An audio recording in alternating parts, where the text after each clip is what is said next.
পাক রব্বুল আলামিন এই ফিতনা ফাসাদের জামানায় সেই আইয়ামে জাহিলিয়াতের মতো কুভাব হয়ে গেছে। সেই সময় কিছু সংখ্যক লোককে আল্লাহ পাক রব্বুল আলামিন হাজার হাজার মানুষের ভিতর থেকে ছাঁটাই করে বাছাই করে তার মনোনীত করে এই জালিসুর রহমান তথা বেহেশতের বাগানে আসার জন্য বসার জন্য তৌফিক এনায়েত করে দিয়েছে। সেই হেতু সেই মহান আল্লাহ পাকের দরবারে সকলের মনের আবেগটুকু উজাড় করে দিয়ে সকলে একটা বার জোরে সোরে ঝুমকার দেয়া পড়ে আলহামদুলিল্লাহ, আলহামদুলিল্লাহ। যখন যে মহামানব যাকে চেষ্টা না করলে তামাম দুনিয়া না শুধু সাতম আসমান জমিনের ভিতরে আমার আল্লাহ কিছুই বানাইতেন না। কথা বলেন ঠিক কিনা? বরং আপনাকে আমাকেই বানাইতেন না। কথা বলেন। সেই নবীর প্রতি শত কোটি দরুদ ও সালাম সকলে একবার পড়ে সাল্লাল্লাহু আলাইহি ওয়াসাল্লাম। আমার ভাইরা ও আমার মা বোনেরা, একটু গভীর মনোযোগ দিয়ে শুনবেন, কোন দিকে নজর নাই রে বাবা। আমি বেশি লম্বা করব না, ছোট আলোচনার ভিতরে আমি সংক্ষেপ করে দিব। এই জন্য এলাকার যুবকেরা, মুরব্বী বাবাজিরা, এখনো যারা বাইরে আছেন, রাস্তায় আছেন, দোকান পাটে আছেন, আর সময় নষ্ট করবেন না। কোরআনের মাহফিলে বসে যান, হয়ে যাইতে পারে এই মাহফিলটা আপনার জন্য নাজাতের জরিয়া। কথা বলেন ঠিক কিনা? হইতে পারে না এই মাহফিলটা আপনার জন্য হাসরের ময়দানে নাজাতের জরিয়া হয়ে যেতে পারে।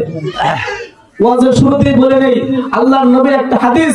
আল্লাহর নবী বলছে, যদি কোন এরকম আমার উম্মত একটা আলেমের সামনে এরকম কোরআন হাদিসের কথা শোনার জন্য আমলের নিয়তে বসে গেছে, ওই বান্দাটা যদি একটা ঘন্টা সময় ব্যয় করে দেয়, একটা মানুষ একাধারে 60 থেকে 70 বছর মতান্তরে আছে 100 বছর পর্যন্ত যদি কোনো বান্দা এরকম নফল ইবাদত করে, তার চেয়ে উত্তম বা বেরিয়ে সব আমার আল্লাহ দান করে দেয়। চিৎকার করে কোন সুবহানাল্লাহ। তাহলে দেখেন, এই মাহফিলে বসলে অনেকের বয়সে 70 বছর 80 বছর পাওয়া যাইব না। এই জায়গায় যেটি আছে মনে হয় 90 বছরের উপরে পাওয়া যাইব না। আমার বাজারের যে বয়স কত তা বলতে পারতেছি না। যাই হোক, এই 100 বছর পর্যন্ত একাধারে যদি কেউ নফল ইবাদত করে, আর আপনি আজকে একদিন এই মাহফিলে বসার জন্য আল্লাহ তাআলা আপনাকে সওয়াব দান করবে, অবশ্যই দান করবে। আপনি বিশ্বাস রাখেন, আপনাকে অবশ্যই আল্লাহ সওয়াব দান করে দেবে। জোরে বলুন সুবহানাল্লাহ। আর যারা বাড়ি থেকে বলতেছেন ওয়াজ তো বাড়ি থেকেই শোনা যায়, মাহফিলে যাওয়ার কি প্রয়োজন? বাজার আমি আপনাকে বলবো, এই জায়গায় আসলে 100 বছরের গুনাহ মাফ হবে, আর বাড়ি থেকে যতই শোনেন এই সওয়াব পাওয়া যাবে। তাহলে এই জায়গায় চলে আসেন, আপনার হাসরের ময়দানে দেখা যাইবে আমল কি জিনিস। একটা নেকি কেউ কাউরে দিবে না। সন্তান বাবারে চিনবে না, সন্তান বাবা মায়ের চিনবে না, আবার স্ত্রী স্বামীরে চিনবে না, স্বামী স্ত্রীরে চিনবে না, কেউ কাউরে চিনবে না, কেউ কাউরে ধরাও দিবে না ওই দিন। এই জন্য সব ছাইরা আজকের মাহফিলে বসে দেখবেন আল্লাহ তাআলা এর জন্য আপনার তামাম জিন্দেগির গুনাহগুলো মাফ করে দিবে। জোরে বলুন সুবহানাল্লাহ।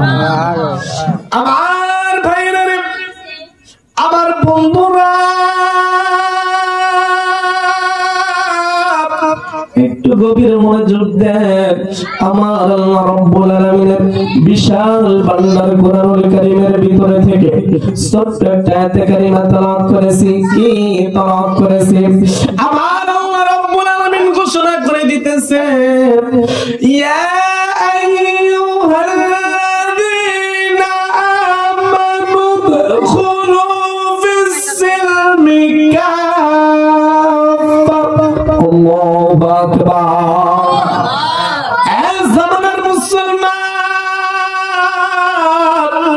আমার আল্লাহ রাব্বুল আলামিন ঘোষণা করে দিল, এ বান্দা বান্দীরা, তোমরা শুনে রাখো, জেনে রাখো, তোমরা যতই টাকা ওয়ালা পয়সা ওয়ালা হও না কেন, যতক্ষণ পর্যন্ত পুরো ইসলামের ভিতরে দাখিল না হইবা, উদখুলু ফিস-সিলমি কাফা, যতক্ষণ পর্যন্ত তুমি ইসলামের ভিতরে পুরোপুরি প্রবেশ না করতে পারবা, ততক্ষণ পর্যন্ত তুমি ঈমানদার হইতে পারবা না। দেখছেন আল্লাহ কি কয়, আপনি যত যাই করেন, টাকাওয়ালা পয়সাওয়ালা হন, যতক্ষণ পর্যন্ত প্রকৃত ঈমানদার না হইতে পারবেন, ইসলামের ভিতরে সব ছাইরা দিয়ে না ঢুকতে পারবেন, এরকম বিবি বাচ্চা সব ছাইরা সব ত্যাগ না করে যতক্ষণ পর্যন্ত আপনি নিজের জানের চাইতে নবীকে ভালো না বাসবেন, যতক্ষণ পর্যন্ত আপনি ইসলামের ভিতরে এরকম পুরোপুরি না ঢুকবেন, ততক্ষণ পর্যন্ত আপনি ঈমানদার দাবি করতে পারবেন না। দেখছেন আমার বাবাজিরা, তাহলে কে ইসলামের ভিতরে পুরোপুরি প্রবেশ করলো, একটু ওই দিকে নিয়ে যাব। দেখেন নবীর সাহাবীরা কত কষ্ট করে ইসলামের ভিতরে প্রবেশ করে, আমরা পারতেছি না রে বাবা। একটু গভীর মনোযোগ দিয়ে শুনেন। আল্লাহর নবীর সাহাবী হযরতে আলী রাদিয়াল্লাহু তাআলা আনহু কত কষ্ট করে ইসলামের ভিতরে প্রবেশ করেছে রে বাবা। হযরতে আবু বকর কত কষ্ট করে ইসলামের ভিতরে ঢুকছে। নবীর একজন সাহাবী, চেহারাটা দেখতে ভালো লাগে না, সবচাইতে কুচ্ছিত সাহাবী হযরতে বেলাল হাবশী কত কষ্ট করে ঢুকছে। দেখেন বেলালের জীবনীটা একটু আপনাদের শোনায়া যায়। ও বন্ধু মুসলমান, আমরা মুসলমান, বাবা মুসলমান, দাদা মুসলমান, সেই সূত্রে আমি মুসলমান হয়েছি বিদায় এইরকম ইসলামের দাম বুঝতে পারতেছি না। আর তারা দেখেন প্রকৃত মুসলমান কেমন কইরা হয়েছে রে বাবা। হযরতে বেলাল হাবশী কেমন ভাবে ইসলামের ভিতরে প্রবেশ করে রে, একটু গভীর মনোযোগ দিয়ে সেই না যাও রে বাবা। হযরতে বেলাল মাঠের ভিতরে বকরি দুম্বা চড়ায়, এমন সময় কে যেন বেলালের কানের ভিতরে বলতেছে, বেলাল, ও বেলাল, তুমি যে এই জায়গায় বকরি দুম্বা চড়াইতেছো রে বেলাল, তুমি কি জানো তোমার সৃষ্টিকর্তা কে? তুমি কি জানো রে বেলাল তোমার হায়াতের মালিক কে? বেলাল ডাক দিয়ে বলে, তুমি কে গো? আমার হায়াতের মালিক, আমার মালিক হইতেছে উমাইয়া। জোরে জোরে কন্যা নাউজুবিল্লাহ। মানুষ কোনদিন মানুষের প্রভু হইতে পারে না, হইতে পারে? মূর্তির সামনে মাথা নত করা যাবে? কোনদিনই না, কথা বলেন ঠিক কিনা? শিরককারী কোনদিন জান্নাত পাবে না। এই জন্য মানুষের কাছে অনেক বাবার দরবারে যায় মানুষ এমন ভাবে পইরা যায় মনে হয় বাবাই আল্লাহ হয়ে গেছে। জোরে কর নাউজুবিল্লাহ। আমার বাবাজিরা, বন্ধু মুসলমান, একটু গভীর মনোযোগ দিয়ে শুই না যাও। হযরতে বেলালকে কে যেন বলে, বেলাল তোমার হায়াতের মালিক কে? বেলাল ডাক দিয়ে বলে, আমার হায়াতের মালিক উমাইয়া। ও বেলাল, তোমার মওতের মালিক কে? বেলাল বলে, আমার মওতের মালিক উমাইয়া। ও বন্ধুরে, ও চৌবাড়িয়া এলাকার ভাইরা, ও মুরব্বী বাবাজিরা, জীবনে কত বয়ান শুনছো, শোনার মতো শুনতে পারো নাই, এই জন্য আমলে পরিণত করতে পারো না। দেখো বেলাল একটা বার ওয়াজ শুনছে, জীবন দিতে প্রস্তুত, ঈমান দিতে প্রস্তুত না। জোরে জোরে কন্যা সুবহানাল্লাহ। আমার বাবাজিরা বেলালকে ডাক দিয়ে বলে, বেলাল, ও বেলাল রে, তোমার হায়াতের মালিক উমাইয়া না। ও বেলাল, তোমার মওতের মালিক উমাইয়া না। শোনো রে বেলাল, শোনো, তোমার হায়াতের মালিক, মওতের মালিক হইছে স্বয়ং আমার মাওলা। চিৎকার মেরে কন্যা আল্লাহু আকবার। আর জোরে কন্যা আল্লাহু আকবার। আবার মুসলমান বাবাজিরা, বেলালকে যখন বলা হলো, বেলাল তোমার হায়াতের মালিক আল্লাহ, ও বেলাল তোমার মওতের মালিক আল্লাহ। বেলাল বলে, কেন জানি রে, আমার মনে হয় এই নামের কথা আমি বেলাল যখন শুনি, আমার মনে হইতেছে আমার দিলের ভিতর থেকে জংগুলা খসে খসে পড়ে যাইতেছে। জোরে জোরে কন্যা সুবহানাল্লাহ। আল্লাহর নাম যত জপবেন, যত বেশি বেশি জিকির করবেন, আপনার কালো কলবটা পরিষ্কার হয়ে যাইবে। আর এই কালো কলব যখন পরিষ্কার হয়ে যাইবে, আপনি দুনিয়ার জমিন থেকে আল্লাহর ওলি হয়ে যাইবেন। জোরে জোরে কন্যা সুবহানাল্লাহ। আমার মুসলমান বাবাদের, ও বন্ধুরা রে, বেলালকে যখন আমার মাওলার পরিচয় দেওয়া হইল, বেলাল সাথে সাথে আমার মালিকের প্রেমের পাগল হইয়া মাঠের ভিতরে আমার আল্লাহর নামের জিকির শুরু কইরা দিছে রে বাবা। হযরত বেলাল মাঠের ভিতরে যখন আমার আল্লাহর নামের জিকির করে, ওই দিক দিয়ে উমাইয়ার একটা গোলাম যায়। এই গোলামটা শুনতে পায় বেলাল আজকে ভিন্ন খোদার নাম জপে, আমাদের উমাইয়ার নাম তো জপে না, কারণ কি? এবার লোকটা ভালো করে শুনিয়া একটা দৌড় দিয়া উমাইয়ার দরবারে যাইয়া উমাইয়ার ডাক দেখো, উমাইয়া ও উমাইয়া রে, ও উমাইয়া শুনছো রে? কি ও উমাইয়া, তোমার গোলাম বেলাল বলতেছে ওর হায়াতের মালিক নাকি আল্লাহ, মৌতের মালিক নাকি আল্লাহ, তোমার নাম তো জপে না আজকে। আমার মুসলমান ভাইরা রে, উমাইয়া এমন বেদিন ছিল, এমন কাফের ছিল, ডাক দিয়ে বলে কই রে বেলাল কই? বেলালকে ডেকে আনো, বেলালকে আমার সামনে হাজির করো। ও মুসলমান বাবাদের, একটু মনের কানটা লাগাইয়া দাও, দিলটা নরম করে দাও। এইবার দেখো চক্ষু দিয়ে পানি আসে কিনারে বাবা। ও বন্ধু শুনে রাখেন, দুনিয়ার সবাই আপনার সাথে বেঈমানি করতে পারে। ও বন্ধু, বাবার সাথে সন্তানরা বেঈমানি করে, এইরকম বাবা মায়ের ভাত দেয় না, কথা বলেন ঠিক কিনা? ও বন্ধুরা, স্বামীর সাথে স্ত্রী বেঈমানি করে, পরপুরুষের সাথে সম্পর্ক রাখে। ও বন্ধু, সবাই আপনার সাথে বেঈমানি করতে পারে, কিন্তু বাজার চোখের পানি কোনদিন বেঈমানি করতে পারে না। জোরে জোরে কন্যা সুবহানাল্লাহ। এই চোখের পানি কাল কিয়ামতের দিন হাশরের ময়দানে আমার বাবাজিরা নাজাতের জুরিয়া হয়ে যাবে, কারণ এই চোখের পানিকে একমাত্র জাহান্নাম বেশি ভয় পায়। জোরে জোরে কন্যা সুবহানাল্লাহ। এই জন্য এবার একটু মনটা দিলটা নরম করে দাও। দেখো বেলাল ইসলামে প্রবেশ করার জন্য কত কষ্টই না সহ্য করতেছে রে বাবা। হযরত বেলালকে এবার ডাক দিয়ে বলে আমার সামনে বেলালকে ডেকে আনো। বেলালকে যখন উমাইয়ার সামনে ডাকা হয় রে, সকলের সামনে বেলালকে ডাক দিয়ে বলে বেলাল, ও বেলাল রে, যা শুনতেছি তাকে সত্য রে বেলাল। কি শোনেন গো? ও বেলাল, সকলের সামনে বলো তোমার হায়াতের মালিক কে? আমার মুসলমান ভাইরা, আপনারা মুসলমান, আমি মুসলমান, কোরআন হাদিসের কথা বলবো, কোন বিপদ নাই, কোন চিন্তা নাই, কথা বলেন ঠিক কিনা? কিন্তু বেলালের সামনে আজকে যত লোক, সব বেদুর্মী, সব ইসলাম বিদ্বেষী, সব কালেমা বিদ্বেষী, এদের সামনে কথা বলা, মুসলমান মুসলমানের সাথে কথা বলা আসমান জমিন তফাৎ, কথা বলেন ঠিক কিনা? এইরকম বিশাল বিশাল কাট্টা কাফেরের সামনে বেলালকে বলতেছে বেলাল বলো তোমার হায়াতের মালিক কে? বেলাল এইবার চক্ষুটা বন্ধ করিয়া আমার আল্লাহরে ডাক দিয়ে কয় মালিক, সবে মাত্র তোমার নাম জপতেছি রে আল্লাহ, এরই ভিতরে আমি ধরা পড়ে গেলাম। ও আল্লাহ, জীবন যাইতে পারে, তোমার নামটা আমি বেলাল ছাড়তে রাজি না। বলে কোন সুবহানাল্লাহ। বেলাল ডাক দেখে উমাইয়া,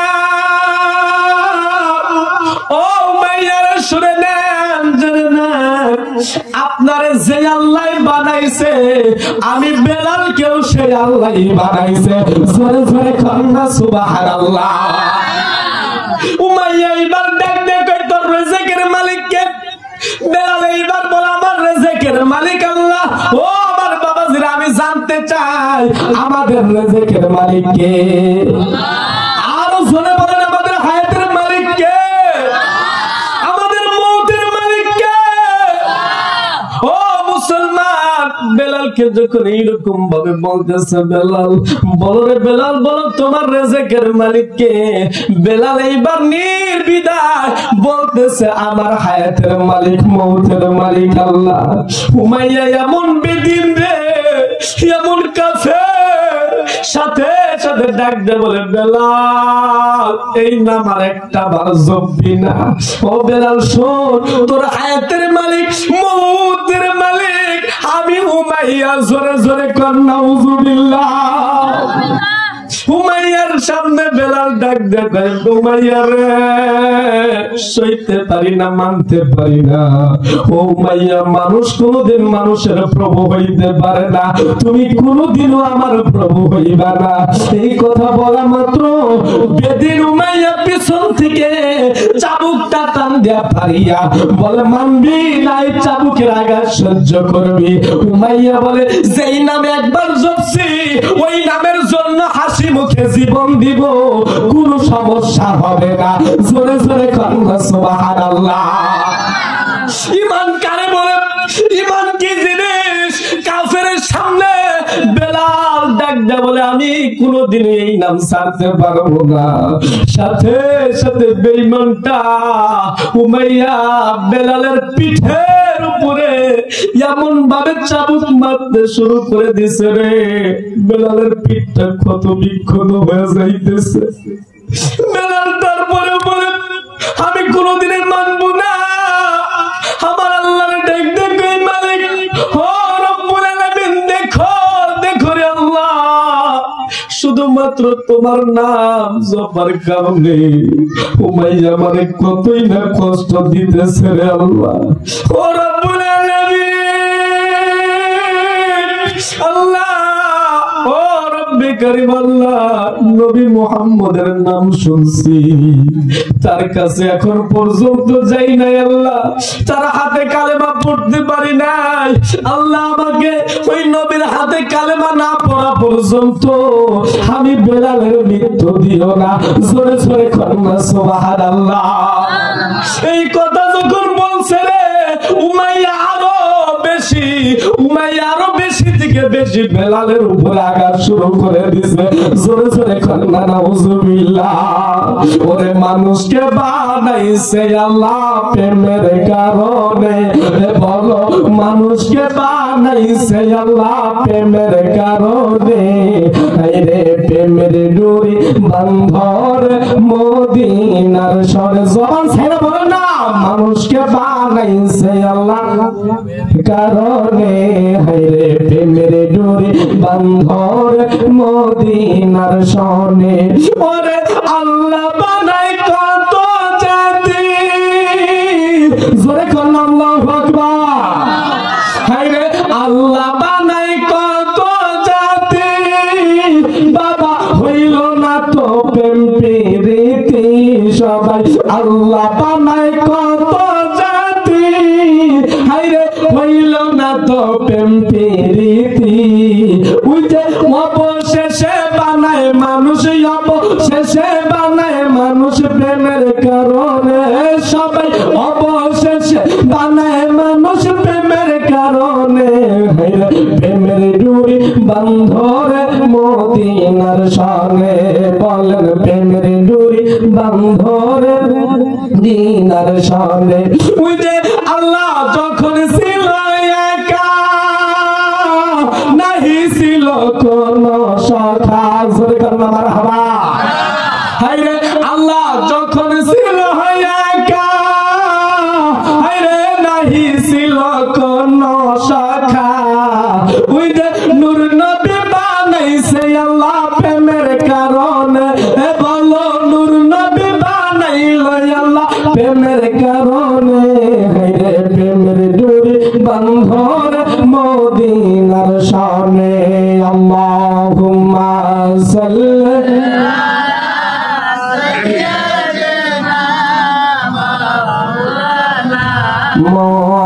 মুহাম্মাদ ওয়া আলা সাইয়্যিদিনা মুহাম্মাদ। আমার বাবাজি, ও বন্ধু মুসলমান, একটু গভীর মনোযোগ দিয়ে শুনে যাও রে বাবা, একটু গভীর মনোযোগ দাও। নবীর সাহাবারা ইসলামের জন্য কতই না কষ্ট করে গেল, এই নবীর জন্য ইসলামের জন্য কত কষ্ট করে গেছে রে বাবা। জানোনি ও বন্ধু মুসলমান, কোন নবীর উম্মত হইছো জানোনি? যেই নবীর উম্মত হওয়ার জন্য অন্যান্য পয়গম্বররা পর্যন্ত পাগল ছিল। জোরে জোরে কান্না সুবহানাল্লাহ। অন্যান্য পয়গম্বররা বলে আল্লাহ ও মালিক, নবী হইতে চাই না রে আল্লাহ, আখিরি নবীর উম্মত যদি আমাদেরকে বানাইয়া দাও আল্লাহ, আমাদের জীবনটা ধন্য হইয়া যাইব। জোরে জোরে কান্না সুবহানাল্লাহ। আমি জানতে চাই চৌবাড়ি এলাকার বাইরে আপনারা কি কেউ কোনদিন আল্লাহরে বলছিলেন এই নবী এত দামি, এই নবীর উপরে যেই কোরআন নাজিল হয়েছে এই কোরআন কত দামি, আল্লাহ ওই নবীর উম্মত বানাইও? কেউ কইছিলেন? কেউ কই নাই। কথা বলেন ঠিক কিনা? অত্যন্ত দয়া করে মায়া করে সেই নবীর উম্মত বানাইছে। চিৎকার মেরে করুন সুবহানাল্লাহ। এই নবীর উম্মত হওয়ার কারণে আপনার কেমন দাম হয়েছে, আপনি কেমন দামি হয়েছেন সেটা কি জানেন? আপনার আল্লাহ কেমন দামি বানাইছে একটু শুনে যান। আপনি যতক্ষণ পর্যন্ত হাসরের ময়দানে জান্নাতে না যাবেন অন্য কোন পয়গম্বররা পর্যন্ত জান্নাতে যাইতে পারবে না। জোরে বল সুবহানাল্লাহ। দেখেন এই নবীর উম্মত হওয়ার কারণে আপনার মান সম্মান কত বৃদ্ধি করে দিছে আল্লাহ। আপনার জন্য জান্নাত অপেক্ষা করবে। অন্যান্য পয়গম্বররা নবীরা এরকম জান্নাতের সামনে দাঁড়ায় থাকবে, বলবে আখিরি নবীর উম্মত কই? তারা যতক্ষণ পর্যন্ত না যায়, এই যে জান্নাতের গেটের সামনে লেখা আখিরি নবী উম্মত যাও না নিয়ে যাওয়া পর্যন্ত অন্য কোন পয়গম্বররা যাইতে পারবে না। জোরে জোরে বল সুবহানাল্লাহ। শুধু এতেই শেষ নয়, দেখেন কথায় কথা বের আসে, অন্যান্য নবীর উম্মতেরা যদি একটা ভালো কাজ করত, একটা নেকের কাজ করত, আমার আল্লাহ তাদেরকে একটা নেকি দান করতে। সুবহানাল্লাহ। আর আল্লাহ এই নবীকে, এই নবীর উম্মতকে আল্লাহ কেমন ভালোবাসে, কেমন মায়া করে। এই নবীর উম্মত যখন আমল করবে, এইরকম হাদিসের ভিতরে আসছে, উম্মত যখন এইরকম আমল করতে থাকবে, এক একটা আমলকে আমার আল্লাহ 70 থেকে নিয়ে এইরকম 700 গুণ পর্যন্ত বৃদ্ধি করে দেয়। জোরে জোরে কোন সুবহানাল্লাহ। দেখেন অন্যান্য পয়গম্বর উম্মতের একটা ভালো কাজ করলে একটা নেকি পায়, আর আপনার 700 গুণ পর্যন্ত সব বৃদ্ধি পেয়ে যায়। কিন্তু আমরা মুসলমান এটা বুঝতেছি না। কথা বলেন ঠিক কিনা? আল্লাহ আমাদের উপরে নামাজ ফরজ করছে, আমাদের নামাজ ভালো লাগে না। মা বোনদের জন্য পর্দা ফরজ করছে, মা বোনেরা পর্দায় চলে না। কথা বলেন ঠিক কিনা? যদি এইগুলোর থেকে বিরত থাকেন মুসলমান ভাবাজিরা, তাহলে অবশ্যই আপনি জাহান্নামে যাবেন। আর যদি এরকম দুনিয়ার জিন্দেগিটাকে আপনি লাথি মারতে পারেন, আপনি অবশ্যই জান্নাতি হয়ে যাবেন। জোরে কোন সুবহানাল্লাহ। কারণ আপনার জন্যই আল্লাহ জান্নাত বানাইছে। কিসের জন্য আপনি এই জায়গায় ঘোরাফেরা করবেন? মনকে বুঝান। মন আমার আগে অনেক মুরব্বীরা ছিল, তারা একদিন এরকম খাইলে হাত চলে গেছে। এক সময় আমাকেও চলে যাইতে হবে। আর মন পাগলামো করিও না, আজকের থেকে ভালো হয়ে যাও। এই মাহফিলে তওবা করে যান। আল্লাহ জীবন যতদিন আছে আল্লাহর একত্র নামাজ কোনদিন কাজা করব না। ওয়াদা করা যায় না বাজার? আল্লাহর কাছে ওয়াদা করেন, আমার হাতে হাত রেখে, আল্লাহ জীবন যতদিন আছে আর কোনদিন নামাজ কাজা করব না। সকলে বলেন আমিন। আপনারা ওয়াদা করলেন নামাজ যদি এখন নাও পড়তে পারেন, যদি এই রাতের ভিতরে আপনি ইন্তেকাল হয়ে যায়, আপনি মনে রাখবেন আপনি অবশ্যই জান্নাতি হয়ে যাবেন। আল্লাহ কবুল করুন। সকলে বলেন আমিন। আর বাবাজিরা, বন্ধু মুসলমান, আমি বলতেছিলাম হযরত বেলালের উপরে এমন কষ্ট চলে আসে, একটু গভীর মনোযোগ দিয়ে শুনে যাও না রে বন্ধু। ও বন্ধু বাজার, 5-7 মিনিটের ভিতরে ওয়াজ সংক্ষেপে নিয়ে আসবো। এইবার হযরত বেলাল কেমন নবীর সাহাবী রে, হযরত বেলাল কেমন নবীর সাহাবী। বেলাল যখন বলে উমাইয়া যতই কষ্ট দাও জীবন যাইতে পারে আল্লাহকে ছাড়বো না, তুমি আমার হায়াতের মালিক না, রিজিকের মালিক না। উমাইয়া এমন বেদিন ডাক দে বলে বেলাল তুমি বলতেছো তোমার রিজিকের মালিক আল্লাহ, যারে বেলাল যা আজকে থেকে আমি উমাইয়া তোর রিজিকটা কাইরা নিলাম। জোরে জোরে কান্না নাউজুবিল্লাহ। উমাইয়া ডাক দে সাঙ্গ পাঙ্গুরা যতক্ষণ পর্যন্ত বেলাল এরকম এই নাম না ছাড়বে, কেউ বেলাল রে কোনো খাবার দিবা না। যদি বেলাল এরকম এই কালেমা ছাইরা দেয়, নাম ছাইরা দেয়, বেলালকে সসম্মান আমার কাছে নিয়ে আসবা। এইরকম ভাবে মুসলমান বাবাদের 2-3 দিন পার হয়ে যায়, কেউ বেলালের কোনো খোঁজ খবর নাই না। 2-3 দিন পর উমাইয়া নিজেই ডাক দেখো, সাঙ্গ পাঙ্গুরা, আমার সাঙ্গ পাঙ্গুরা রে, যেই বেলালের রিজিক কেড়ে নিলাম, যেই বেলালের রিজিকটা কেড়ে নিছি, ওই বেলালের এখন কি অবস্থা, বেলাল কেমন অবস্থা? উমাইয়া সাঙ্গ পাঙ্গুরা ডাক দিয়ে কয়, ও উমাইয়া, তুমি চাইছিলা বেলালের কাছ থেকে বেলালের রিজিকটা কেড়ে নিলে বেলাল হয়তো বা তার কালেমা ছাইড়া দিবে, কিন্তু না না, তুমি সফল হইতে পারো নাই। বেলাল রিজিক কেড়ে নেওয়ার পরে আরো বেশি মাওলার পাগল হয়ে গেছে। জোরে জোরে কান্না সুবহানাল্লাহ। আমার বাবা দিনার হযরত বেলালের কথা শুনিয়া উমাইয়া সইতে পারে না, ডাক দিয়ে বলতেছে, উমাইয়া, ও আমার সাঙ্গ পাঙ্গুরা, বেলাল কোথায়, আমারে নিয়ে যাও। বেলালের কাছে যখন যায়, দেখে বেলাল এখন পর্যন্ত আল্লাহর নামের জিকির করে। জোরে করে আল্লাহু আকবার। এই দৃশ্য দেখার পর বেঈমানটার শরীরের ভিতরে আগুন ধরে গেছে, ডাক দিয়ে বলতেছে, উমাইয়া বলে এই বেলালের কণ্ঠকে নিস্তব্ধ করে দিতে হবে। ও উমাইয়া, ও বেলাল রে, এই নাম ছাড়বি না, এরকম কষ্ট সইতেই থাকবি। বেলাল বলে, একটা বার বলছি জীবন দিতে প্রস্তুত, আমার মাওলার নাম ছাড়তে প্রস্তুত না। জোরে জোরে কোন সুবহানাল্লাহ। এই বেঈমানটা কেমন বেঈমান, সাথে সাথে ডাক দিয়ে কয়, ও আমার আরবের ঘোড়ালা, ঘোড়াটা লইয়া আসো। আরবের তেজি ঘোড়া নিয়া বলে, বেলালের পা 2টা বাঁধো। বেলালের পা 2টা বাঁধছে, বেলালের হাত 2টা বাঁধো। বেলালের 2টা হাত বাঁধছে রে বাবা।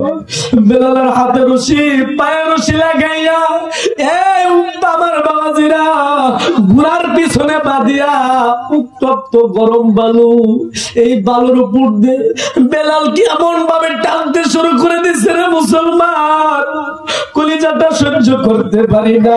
নবীর সাহাবী কি এমন ভাবে টানতে শুরু করলো, পাথরের উপর দিয়ে, গরম বালুর উপর দিয়ে বেলালকে যখন টানে রে, বেলালের শরীরটা ক্ষত বিক্ষত হইয়া যায়, গোস্ত গুলা খোঁজে খোঁজে পড়তেছে, রক্ত গুলা বাহির হয়ে যায়। তারপরেও বেলাল একটা সেকেন্ডের জন্য আমার আল্লাহর বলে না। জোরে জোরে করুন সুবহানাল্লাহ। এই দৃশ্য দেখার পর বেঈমান দেখতে কই, ও ঘোড়ালা, তাড়াতাড়ি ঘোড়া থামা, বেলালের এই জিকির তো আমি সইতে পারি না, তাড়াতাড়ি থামা, বেলালের এই দৃশ্য সহ্য করতে পারি না। এই কথা বলার পর আমার বাবাজিরা জীবনে ইসলামের জন্য কোনো কষ্ট করো নাই রে বাবা। ডাক দিয়ে বলে, বেলালের সামনে আগুন জ্বালাইয়া দাও। বেলালের সামনে আগুন জ্বালানো হইল। এবার একটা এইরকম লোহার পেরাক ওই আগুনের ভিতরে যখন ছেড়ে দিছে, এমন লাল হয়ে গেছে। ডাক দিয়ে বলে, বেলাল রে ছাড়বি না, এই লোহার আগুনের পেরাকের আঘাত সহ্য করবি। বেলাল বলে, আমি জীবন দিতে প্রস্তুত আছি। জোরে জোরে কোন সুবহানাল্লাহ। আমার বাবা বেলাল যখন এই কথা বলে, বলে, ও আমার সাঙ্গ পাঙ্গুরা, বেলালের হাত ধরো, পা ধরো। যখন বেলালের হাত ধরা হলো, পা ধরা হলো, বেঈমানটা নিজ হাতে বেলালের পায়ের ভিতরে যখন পেরাক লাগাইয়া দিছে, বেলাল আল্লাহ গো বইলা চিৎকার মারছে। জোরে জোরে কান্না সুবহানাল্লাহ। আবার মুসলমান বাবাদের বেলালের হাতের ভিতরে টান টান করে ধরে বেলালের হাতের ভিতরে পেরাক লাগাইয়া দিলে, তারপরে যখন বেলাল আল্লাহকে ছাড়ে না, বলে বেলালের জিহ্বা টান দেয়া বাইর করো। এই জোরে কান্না নাউজুবিল্লাহ। দেখো ইসলামের জন্য কত কত কষ্টই না সহ্য করে বাবা। যখন জিহ্বা টান দিয়ে বের করেছে, বেলালের জিহ্বার পড়লে আমার বাবাজিরা পেরাক লাগাইয়া দিছে। তারপরেও কেন জানি রে বেলালের কণ্ঠ দিয়া আমার আল্লাহর নাম জপতেছে। জোরে জোরে কান সুবহানাল্লাহ। এই উমাইয়া কেমন বেদিন, ডাক দিয়ে বলে উমাইয়া বেলালের এই কণ্ঠ তো নিস্তব্ধ করা যায় না, কি করো বিশাল আকৃতির একটা পাথর নিয়ে আসো। হাদিসের ভিতরে আছে 40 মণ ওজনে একটা পাথর আনিয়া বেলালের বুকের উপরে চাপা দিয়ে দিছে। জোরে জোরে কান্না নাউজুবিল্লাহ। ওই যে তোমার ইমান তোমার আমল সঙ্গে যাবে কবরে, ঠিক না বলে বলেন? তোমার ইমান তোমার আমল সঙ্গে যাবে কবরে। অমন জায়গা তুমি জমিদারি কেড়ে নিবে অপরে। বলো তোমার ইমান তোমার আমল সঙ্গে যাবে কবরে। হায় হায় জায়গা জমি জমিদারি কেড়ে নিবে অপরে। ও বলো সময় থাকতে বেলা থাকতে, এবার সময় থাকতে বেলা থাকতে করো রে মন সাধনা। সবাই জবানটা ছেড়ে বলেন না, সময় থাকতে বেলা থাকতে করো রে মন সাধনা। ও তুই সন্ধ্যা হলে বসে কাঁদবি, বলেন সন্ধ্যা হলে বসে কাঁদবি, তোর কান্দন কেউ শুনবে না। ও কি করবি ধনে জনে, কি করবি অভিমানে। ও যুবক কি করবি ধনে জনে, কি করবি অভিমানে।